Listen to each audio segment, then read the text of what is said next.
예수께서 이 말씀을 마치시고 눈을 들어 하늘을 우러러 보시고 말씀하셨다. 아버지, 때가 왔습니다. 아버지의 아들을 영광되게 하셔서 아들이 아버지께 영광을 돌리게 하여 주십시오. 아버지께서는 아들에게 모든 사람을 다스리는 권세를 주셨습니다. 그것은 아들로 하여금 아버지께서 그에게 주신 모든 사람에게 영생을 주게 하려는 것입니다. 영생은 오직 한 분이신 참 하나님을 알고 또 아버지께서 보내신 예수 그리스도를 아는 것입니다. 나는 아버지께서 내게 하라고 맡기신 일을 완성하여 땅에서 아버지께 영광을 돌렸습니다. 아버지, 창세 전에 내가 아버지와 함께 누리던 그 영광으로 나를 아버지 앞에서 영광되게 하여 주십시오. 나는 이 사람들을 위해서만 비는 것이 아니고 이 사람들의 말을 듣고 나를 믿는 사람들을 위해서도 빕니다. 아버지, 아버지께서 내 안에 계시고 내가 아버지 안에 있는 것과 같이 그들도 하나가 되어서 우리 안에 있게 하여 주십시오. 그래서 아버지께서 나를 보내셨다는 것을 세상이 믿게 하여 주십시오. 나는 아버지께서 내게 주신 영광을 그들에게 주었습니다. 그것은 우리가 하나인 것과 같이 그들도 하나가 되게 하려는 것입니다. 내가 그들 안에 있고 아버지께서 내 안에 계신 것은 그들이 완전히 하나가 되게 하려는 것입니다. 그것은 또 아버지께서 나를 보내셨다는 것과 아버지께서 나를 사랑하신 것과 같이 그들도 사랑하셨다는 것을 세상이 알게 하려는 것입니다. 아버지, 아버지께서 내게 주신 사람들도 내가 있는 곳에 나와 함께 있게 하여 주시고 창세 전부터 아버지께서 나를 사랑하셔서 내게 주신 내 영광을 그들도 보게 하여 주시기를 빕니다. 의로우신 아버지, 세상은 아버지를 알지 못하였으나 나는 아버지를 알았으며 이 사람들도 아버지께서 나를 보내신 것을 알고 있습니다. 나는 이미 그들에게 아버지의 이름을 알렸으며 앞으로도 알리겠습니다. 그것은 아버지께서 나를 사랑하신 그 사랑이 그들 안에 있게 하고 나도 그들 안에 있게 하려는 것입니다. 주일 예배가 끝나면 늘 가운데 내려와서 교우들과 인사를 합니다. 어떤 분들은 아주 은혜롭다고 보시는 분도 계신데 사실 어디 있을 데가 없어서 그렇습니다. 어느 출구에 서기도 어려워서 그냥 가운데 내려왔더니 그냥 인사하실 분들은 나오셔서 인사하셔서 이제 그렇게 되었습니다. 네, 인사를 하려고 섰는데 기도 부탁을 하시는 분들이 있다고 있으십니다. 그렇게 되면 이제 인사 시간이 길어지고 뒤 예배가 준비가 어려워서 가능하면 기도는 따로 기도 받으실 목사님들이 섬겨 주시도록 했는데 그래도 어떤 때는 너무 절박한 기도 제목 때문에 그렇게 다른 목사님께 가서 기도 받으시라고 하기가 어려울 때가 있습니다. 그러다 보면 이제 계속 기도가 이어지게 됩니다. 하루는 하나님, 저는 누구한테 기도를 받아야 되나요? 그런 탄식이 툭 튀어나오더라고요. 근데 그때 참 놀랍게도 하나님께서 제 마음에 아주 선명하게 응답을 주시기를 예수님께서 나를 위해서 기도하신다 하는 것에 대해서 깨닫게 하셨습니다. 혹시 여러분이 이런저런 사정 때문에 목사의 기도를 받지 못한다 하더라도 너무 섭섭하게 여기지 않으시게 되기 바랍니다. 예수님께서 여러분을 위해서 기도하고 계시니까요. 이 요한복음 17장은 제자들을 위해서 예수님이 기도하신 기도의 거의 전문에 해당됩니다. 이런 성경이 여기밖에 없습니다. 예수님이 기도하셨다는 기록은 많지만 예수님의 기도 내용이 이렇게 다 기록되기는 요한복음 17장이 거의 유일합니다. 근데 예수님께서 이제 십자가에 달려 죽으시고 부활하시고 승천하신 다음에 제자들이 환난을 당하게 될 것을 말씀하시면서 제자들을 위해 기도하신 건데 이 기도는 곧 우리들을 위한 기도이기도 합니다. 20절 말씀에 보면 나는 이 사람들을 위해서만 비는 것이 아니고 이 사람들의 말을 듣고 나를 믿는 사람들을 위해서도 빕니다. 여러분들을 위해서, 우리 모두를 위해서 예수님께서 똑같이 기도해 주고 계신 그 기도라는 거죠.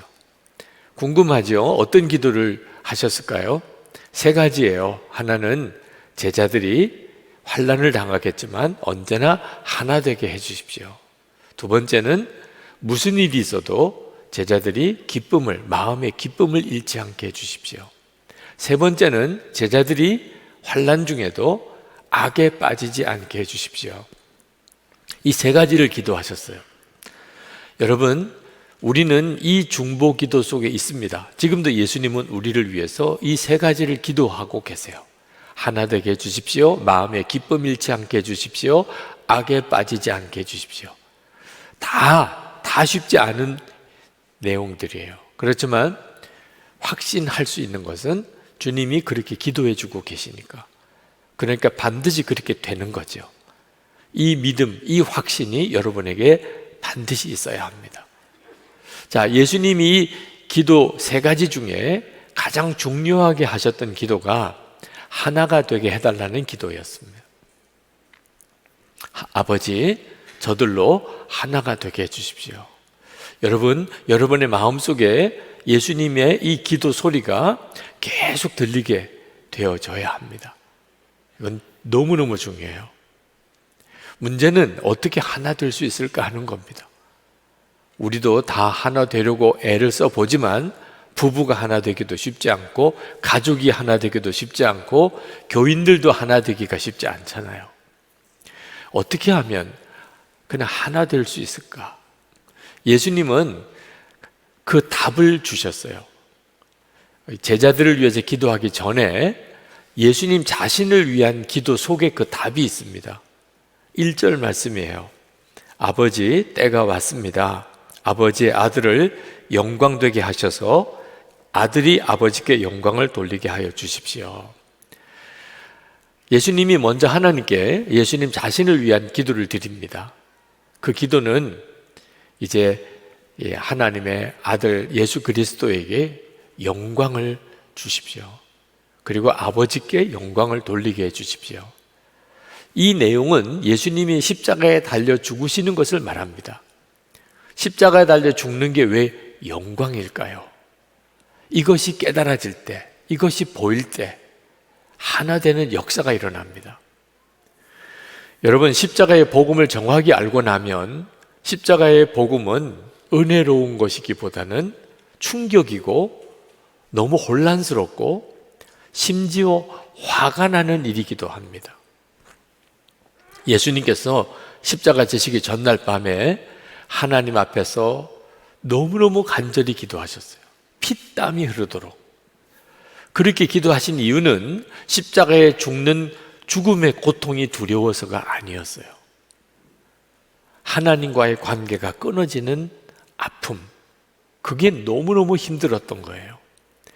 여러분, 여러분이 만약에 여러분이 짓지 않은 죄, 다른 사람이 잘못한 것 때문에 여러분이 그 죄값을 져야 된다면 얼마나 억울하겠습니까? 얼마나 원통하고 그걸 벗어버리려고 얼마나 발버둥치겠어요. 내가 잘못한 거 아니라고, 나는 이런 죄를 짓지 않았다고. 그런데 예수님께서는 세상의 모든 죄를 짊어지고 십자가에 죽으셔야 했습니다. 그냥 말로 쉽게 표현하니까 세상의 모든 죄라는 거죠. 여러분이 상상하는 가장 끔찍한 죄, 인신매매, 무슨 끔찍한 성적인 타락, 강간, 폭력, 테러와 집단 학살, 전쟁, 우리 인류가 그동안에 지었던 모든 끔찍한 죄 모두를 다 예수님이 짊어지시고 십자가에 달려 죽으시는 거예요. 하나님께서도 고개를 돌리셨을 정도로 어찌하여 나를 버리시나이까, 그렇게 탄식하셨을 정도로 그 끔찍한 십자가의 고통을 예수님이 당하신 거예요. 여러분, 어떤 노예가 있는데 어떤 사람이 그를 불쌍히 여겨서 그 노예의 몸값을 대신 지불하고 그 노예에게 자유를 주었다, 이런 경우를 속량했다, 그렇게 표현합니다. 그게 십자가에서 말하는 속량의 의미죠. 그런 정도쯤은 그냥 충분히 우리도 이해가 돼요. 아, 그건 감동적이고 좋은 일이잖아요. 자식을 살리려고 아버지가 대신 죽었다. 참 슬픈 일이긴 해도 그런 이야기를 들으면 아버지의 사랑, 부모의 사랑에 대해서 우리가 감동도 해요. 쌍둥이 형제가 있는데 동생이 죄를 지었는데 형이 대신 죽었다. 그것도 감동이 될 수 있어요. 그런 일은. 그런데 만약에 개를 살리려고 그 주인이 대신 죽었다. 이건 좀 다른 문제예요. 이렇게 해도 됩니까? 이런 걸 감동이라고 말할 수 있어요? 이건 충격이고 사회적으로 큰 무리가 될 일이죠. 이건 너무 지나친 일이잖아. 이건 말이 안 되잖아. 개를 살리려고 주인이 대신 죽어? 흉악한 범죄자, 끔찍한 죄를 지은 사람을 살리려고 자기 아들을 대신 죽였다. 이건 사회에 엄청난 공분을 일으킬 일이에요. 이건 말이 안 돼. 세상에 이건 미친 짓이지. 아니, 끔찍한 범죄자를 살리려고 자기 아들을 대신 죽게 하는 사람이 누가 있어? 그럴 일이잖아요. 근데 지금 십자가에서 일어난 일은 그보다 훨씬 더한 일이에요. 지옥에 갈 수밖에 없는 사람을 구원하려고 하나님의 아들을 대신 죽인 거예요. 이건 충격이고, 이건 말도 안 되는 일이고, 이건 도무지 상식적이지도 않고, 이건 정말 잘못된 일이라고까지 할 수 있는 일이 십자가에서 이루어진 거예요. 왜 그렇죠? 우리를 구원할 길은 그 길밖에 없으니까. 이 사실에 대해서 눈이 뜨이면 그게 십자가의 영광을 보는 것입니다. 온 인류에게 구원의 문이 열렸어요. 이제는 지옥의 문이 닫히고 천국의 문이 열렸어요. 십자가에서 그 영광을 보는 거예요. 뿐만 아니고 그 십자가에 죽으신 예수님께서 우리 안에 거하세요. 우리 안에. 우리는 예수님 안에, 예수님은 우리 안에 거하시게 되었어요. 이 놀라운 사실에 대하여 눈이 뜨인 사람은 그 다음엔 다른 사람과 얼마든지 하나가 된다는 거예요. 22절 말씀에 나는 아버지께서 내게 주신 영광을 그들에게 주었습니다. 그것은 우리가 하나인 것과 같이 그들도 하나가 되게 하려는 것입니다. 하나 되어라가 아니에요. 하나가 되는 거예요. 그냥 하나가 되어버리는 거예요. 하나 되려고 열심히 노력하라는 게 아니에요. 그냥 하나가 되어버리는 거예요. 사도 바울은 에베소서 4장 3절에서 평안에 매는 줄로 성령의 하나 되게 하신 것을 힘써 지키라 하셨어요. 하나 되라. 부부가 하나 되라. 가족이 하나가 되라. 교인들이 하나가 되라. 아니에요. 하나가 이미 되은 것 지키라. 언제 우리가 하나가 되었어요? 부부가 언제 하나가 되었어요? 가족이, 교인들이, 교회가 언제 하나가 되었어요? 예수님의 십자가에서 하나가 되어버렸어요. 오순절 마가다락방에 성령이 임하시고 교회가 생겼습니다. 처음 교회가 세워졌어요. 그때 주위 사람들이 다 충격을 받았어요. 이유는 하나 된 것 때문이에요. 유대인과 이방인 하나가 되었어요. 부자와 가난한 사람, 주인과 종이 하나가 되었어요. 도무지 하나 될 수 없는 모든 관계가 예수님의 십자가에서 다 벽이 무너지고 하나가 되는 역사가 일어나니까 핍박도 엄청나게 일어났지만 교인들이 계속해서 일어나게 됐어요. 그게 초대교회예요. 하나 되는 기적 때문이에요. 여러분, 우리가 영적 분별을 정말 잘하고 살아야 됩니다. 지금 이 세상은 두 가지 엄청난 영적인 흐름이 뒤엉겨 있어요. 하나는 싸우고 미워하고 갈라지는 마귀의 역사, 또 하나는 용서하고 사랑하고 하나 되는 하나님의 성령의 역사가 지금 우리 삶 속에 그대로 다 지금 소용돌이 치고 있어요. 여러분이 계속 뉴스 보는 게 뭡니까? 서로 싸우고 갈라지고 서로 미워하고 서로 욕하고, 그게 뿌리가 마귀의 역사예요. 좀 지나치게 들리실 분도 있으실 겁니다. 그게 무슨 마귀의 역사예요? 여러분, 어릴 때부터 여러분 무슨 말 듣고 자랐어요? 싸우지 마, 서로 사랑해. 어릴 때부터 들었잖아요. 부모님으로부터 학교에서 선생님한테 싸우지 마, 서로 사랑해.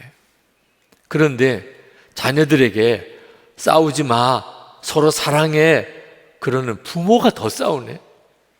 이거 어떻게 설명해야 돼요? 배우지 못해서 잘 알지 못하니까. 아니에요. 배운 사람이 더 싸워요. 배운 사람이. 사랑하라고 설교하는 목사들이 더 싸워요. 이거 뭐 어떻게 설명해야 돼요? 마귀의 역사가 배후에 있는 거예요. 우리가 몰라서도 아니고 내가 남에게 그렇게 가르치지 않아서도 아니에요. 다 아는 내용이에요. 그런데도 서로 미워하고 싸우고 갈라지기 역사가 계속 일어나는 것은 딱 하나, 그 배후에 그렇게 하도록 계속 충동하는 마귀의 역사 때문이에요. 정신 똑바로 차려야 합니다. 그런데 이런 세상 속에서 끊임없이 또 서로 하나 되라, 용서하라, 사랑하라 하는 성령의 역사도 계속 일어나고 있어요. 지금 여러분의 마음속에 용서해야지, 사랑해야지, 하나 되어야지, 그게 크게 들리든 작게 들리든 상관없이 여러분 안에 일어나고 있어요.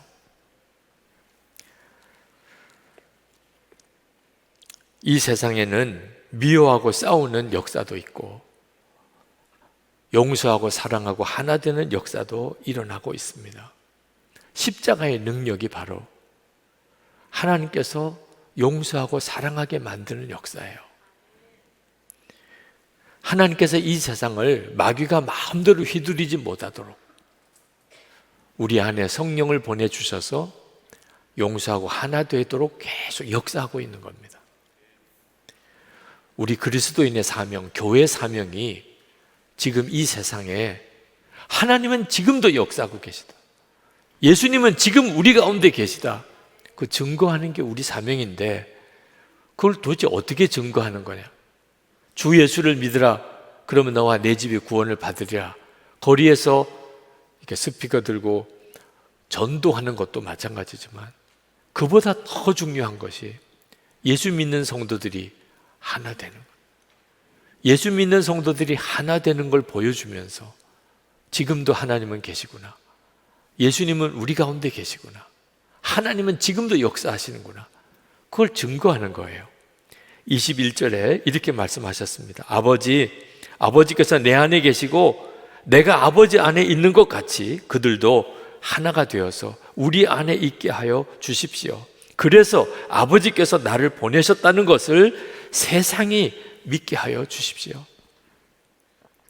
하나 되는 것이 예수님이 우리 안에 계신 증거예요.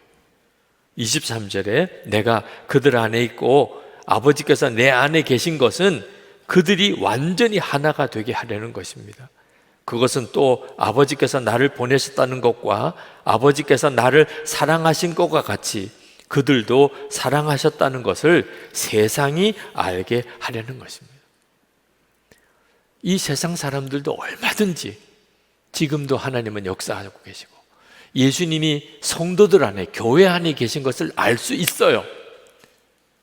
우리가 하나 되는 것을 통해서. 이것이 하나님의 영광을 돌려드리는 거예요. 예수님이 그토록 제자들에게 우리들을 위하여 하나가 되게 해달라고 기도하신 이유예요. 24절에 아버지께서 나를 사랑하셔서 내게 주신 내 영광을 그들도 보게 하여 주시기를 빕니다. 예수님 나 위에 죽으셨고 지금 예수님은 내 안에 계십니다. 여러분, 이거 하나만 진짜 믿으면 용서 못할 사람, 하나 되지 않을 사람 없어요. 예수님 나 위에 십자가 죽으셨어요. 지금 내 안에 계세요. 그 사실을 내가 진짜 믿어요. 그럼 누구랑 도대체 싸우고 갈라지고 미워하고 하겠냐 말이에요. 여러분, 명예나 또는 가족이나 재산이나 건강이나 잃어버리면 그 얼마나 마음이 아프십니까? 다 그런 경험이 있어 보셨을 거예요. 그런데 예수님의 임재하심이 내 마음에 사라졌어요. 은혜의 감격이 내게서 사라졌어요. 기쁨도 감사도 사랑도 사라졌어요. 그럴 때 여러분, 그것 때문에 마음 아프고, 그것 때문에 밤에 잠이 안 오고, 그것 때문에 모든 것 입맛을 다 잃어버렸어요. 당신이 왜 그렇게 잠을 못 자요? 당신이 왜 그렇게 밥을 못 먹어요? 주님이 내 안에 계신 임재를 내가 모르겠어요. 내 마음에 언제부턴지 기쁨이 없어요. 내 마음에 언제부턴지 사랑이 없어요. 언제부턴지 내 마음에 감사가 없어요. 여러분, 그렇습니까? 돈 잃어버린 거, 건강 잃어버린 거, 명예를 잃어버린 거, 가족을 잃어버린 아픔은 느끼면서도 주님의 임재하심이 떠난 것은 거의 의식이 없어요. 여러분, 여러분의 재산, 여러분의 소중한 돈, 집문서, 땅문서 어디 있는지 아시죠? 네. 그건 얼마나 잘 챙기는지 몰라요.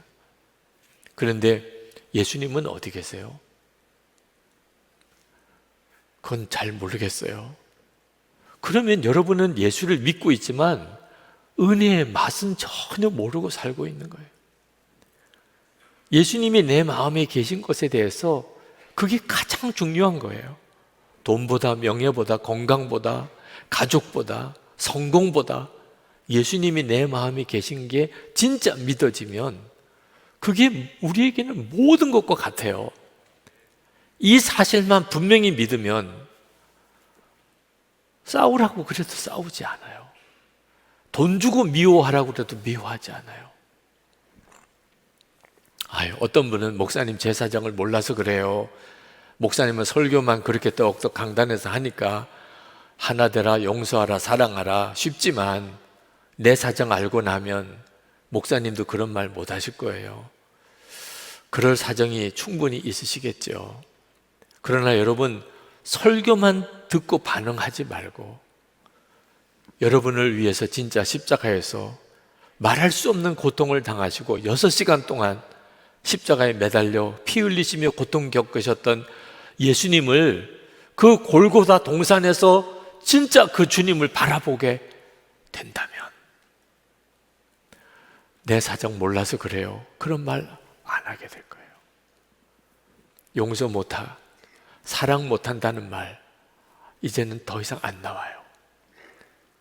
주님이 나를 위해서 하나님과 나와의 깨어진 관계를 회복해 주시려고, 내 속에 구원을 주시려고 주님이 십자가에서 흘리신 그 끔찍한 고통, 죄는 내가 지었는데 십자가 지시기는 주님이 지신 그 주님의 십자가를 정말 바라보게 되면, 그러면 하나 안 될 사람이 없다니까.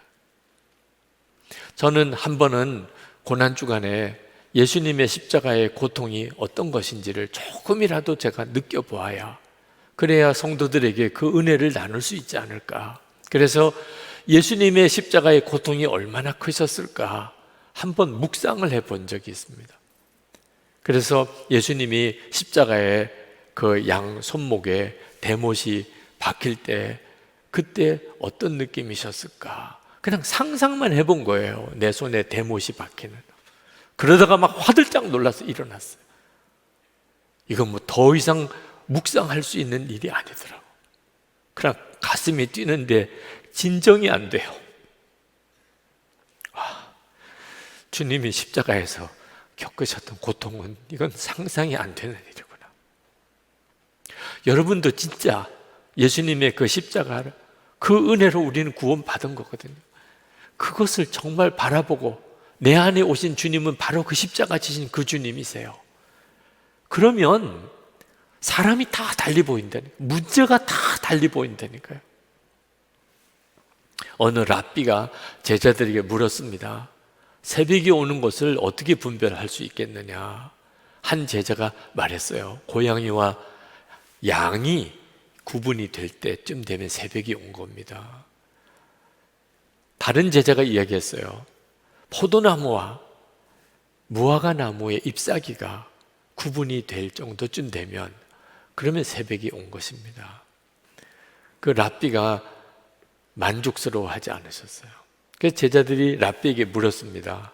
그러면 랍비님, 어느 정도쯤 되어야 새벽이 온 겁니까? 그랬더니 그 랍비가 대답하기를 이웃 사람이 보이면, 눈에 보이면 새벽이 온 거다. 여러분, 옆에 있는 분이 보이십니까? 그 말로 질문할 만한 내용도 아니죠. 뭐 옆 사람이 다 뻔히 보이죠. 눈으로 보이는 사람이 아니고 진짜 그 사람의 존재가 이렇게 보이냐 말입니다. 부부 사이에도 부모 자녀 사이에도 사람이 보이냐 하는 거예요. 어느 목사님 은퇴 예배 때 인사를 그렇게 하시더라고요. 하나님은 우리에게 천사를 보내주신다는 거예요. 우리 주변에 늘 하나님이 보내신 천사들이 있다는 겁니다. 그런데 평소에는 그가 천사인 줄 모르다가 그가 떠나고 난 다음에 그가 하나님이 내게 보내주신 천사였구나 하는 것을 알게 된다는 거예요. 그게 바로 사람을 보는 거예요. 하나님이 내게 보내주신 천사구나, 저 사람이. 여러분, 그 눈이 뜨이셨나요? 예수님의 십자가, 그 십자가의 주님의 눈으로 보면 비로소 그게 보여요. 어느 여집사님이 중학교 들어갔을 때 어머님이 돌아가셨어요. 새 어머님이 오셨습니다. 사춘기가 막 시작되는 때 얼마나 힘들었겠습니까? 새 어머니와의 사이에 그 사춘기 시절에 갈등이 참 많았습니다. 힘든 시기를 보냈죠. 근데 이 자매가 대학 들어가서 인격적으로 예수님을 만났어요. 예수님이 나와 함께 계시구나. 그리고는 그는 종종 철야기도, 교회 철야기도에 가서 거의 밤을 새며 기도하기도 하고 그렇게 주님과의 관계가 깊어졌습니다. 어느 날 일주일 작정을 하고 기도원에 갔어요. 그리고는 내려와서 새어머니에게 용서를 빌었습니다. 어머니, 제가 그동안에 어머니에게 잘못한 것이 참 많습니다. 어머니 저를 용서해 주세요. 그 새어머니께서 그 딸에게 그래, 나도 잘못한 게 많지. 나도 용서해 줘. 그랬으면 이게 진짜 드라마가 됐을 거예요. 근데 새어머니께서 그래, 이제 알았냐? 내가 그동안에 얼마나 잘못한 걸 이제는 깨달았느냐? 상처가 될 일이죠. 그런데 새어머니가 내 진짜 어머니 같이 그렇게 받아들여진 것이 그냥 감사했어요. 새어머님이 어떻게 말씀하시든지 간에 내 친엄마 같이 그렇게 믿어지고 여겨지는 것이 감사하다. 세월이 지나고 새어머니와 그 여집사님 진짜 엄마와 딸같이 지내요. 어디서든지 그 집사님, 그 새어머니 되시는 분이 늘 칭찬을 해요. 예수님 안에서 사람을 보면 사람이 완전히 달라집니다. 여러분, 지금 우리가 살아가는 세상은 굉장히 어렵습니다. 이유는 마귀가 우리를 절대로 편안하고 행복하게 내버려 두지 않는 거예요. 그러니까 가장 가까운 부부부터 부모 자식 간에 가정 안에 난리도 아니에요. 교회 안에 성도들 사이에 교회끼리 난리도 아니에요. 마귀가 무섭게 역사하는 걸 알아야 돼요. 저는 목회를 마무리하면서 한 가지 정말 깊이 깨달은 것이 옳고 그른 것만 따져서 안 된다는 거예요. 어떻게 하면 하나 되는가? 어떻게 하면 하나 되는가? 이유는 무슨 일이 있어도 마귀가 하자는 대로는 하면 안 되잖아요. 마귀 각본대로 하면 안 되잖아. 억울하잖아. 그동안 당한 것도 억울한데 결론까지 마귀가 원하는 대로 갈 수는 없잖아. 절대로 마귀가 하자는 대로 안 할 거야. 그 결론이 하나 되는 거야. 하나. 어떻든지 하나 되는 길로 가자. 그게 주님의 길이더라고. 예수님은 이미 우리 가정 하나 되게 하셨어요. 교회 하나 되게 하셨습니다. 그렇게 기도하셨고, 그리고 또 지금도 그렇게 기도하고 계세요. 우리도 그렇게 기도해야죠. 그죠? 그게 뭐 될 수 있다 없다 이 문제를 떠나서 아버지 하나 되게 해주세요. 우리 가족, 부부, 부모, 자녀, 형제, 여러분 중에 혹시 지금 마음에 이렇게 응어리지고 깨어지고 그런 누군가가 생각나십니까? 하나님, 우리 교회 하나 되게 해주세요. 싸우고 갈라질 이유가 없다니까요. 완전히 바보 같은 일을 하고 있다니. 우리 힘으로는 하나 될 수 없지만 하나 되게 해주세요. 그러면 반드시 주님이 역사하세요. 이 시간에 여러분의 마음에 하나님, 우리 가정, 우리 교회 하나 되게 해주세요. 그런 기도가 여러분에게도 있다면, 또 그렇게 기도해야 된다는 게 깨달아졌다면 우리 일어나서 기도합시다. 아버지, 하나 되게 해주세요. 예수님께서 십자가 지시기 전에 제자 위에서 기도하셨던 마지막 기도, 우리 위해서 기도하시는 간절한 기도예요. 여러분, 기도하면 응답받아요. 기도하면 반드시 응답해 주세요.